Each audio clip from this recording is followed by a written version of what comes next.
this isn't just another rap beef. Yeah, we were sitting there waiting for the... This is one of the longest-running rivalries in hip-hop history, a feud that began in the late 1990s and still refuses to die. Tonight, we're tearing down the timeline, the hits, the fights, the statements, and the newest chapter, because in 2026, this beef resurfaced again in a way nobody saw coming. In life, people have enemies. You ain't ready. Try me. Before they were enemies, they were both rising stars in New York. Ja Rule was signed to Murder Inc. Records, founded by Irv Gotti. He was building a name with aggressive street records. 50 Cent was grinding independently, part of Cash Money Clique, surviving the streets of Queens, building buzz. The tension reportedly started around 1999. A robbery, a chain, alleged disrespect. Stories vary. Both sides tell it differently. But one thing is clear.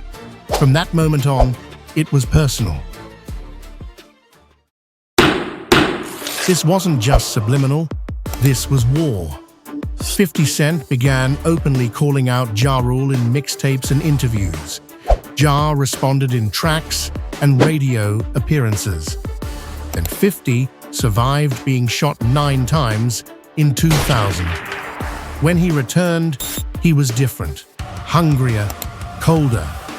And when he dropped Get Rich or Die Tryin in 2003, hip-hop shifted. Ja Rule, once dominating radio with melodic street anthems, suddenly found himself painted as soft, especially as 50 mocked his singing style and street credibility. And with the backing of Eminem and Dr. 50's momentum was unstoppable. Ja wasn't just battling 50, he was battling the entire G-Unit machine. Around the same time, federal investigations hit Murder Inc. Irv Gotti, and the label were raided amid alleged ties to drug kingpins. Even though they beat the case, the damage was done. Public perception shifted. Meanwhile, 50 Cent was becoming a global superstar. The streets had chosen a side, and Ja Rule's dominance faded. I guess not. For years, it seemed like the beef cooled down. Ja pivoted to acting. 50 expanded into business, vitamin water deals, TV shows like Power, executive production. But 50 never forgot. He trolled Ja relentlessly. Concert ticket jokes, empty venue photos, social media memes, and every time Ja tried to reassert himself, 50 was there. Say one nice thing about Ja Rule. Laughing. Oh, he's alive. Ja calls 50 a dry snitch on X after a documentary accusing him of hypocrisy.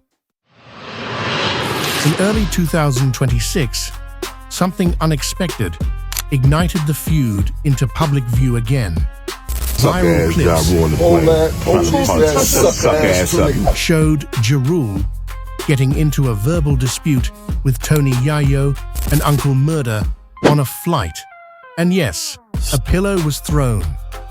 The video exploded online, and 50 Cent relished it, reposting the footage with trolling captions.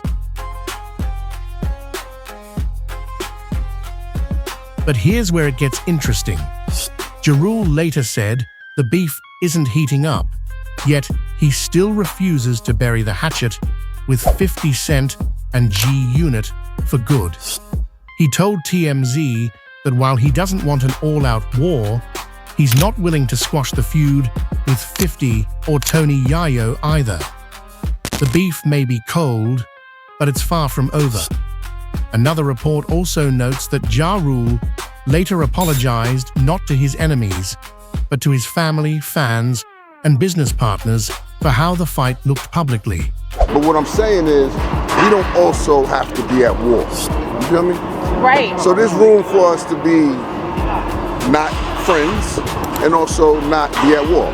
This feud has survived studio battles, social media wars, old allegations, modern trolling, and real-world altercations, including something as bizarre and viral as a pillow fight on a plane. What does that tell us? That some beefs in hip-hop aren't about unresolved anger. They're about identity, narrative, legacy, and until one side lets go forever, this story will keep echoing through headlines, through clips, through memes, and through hip-hop culture itself.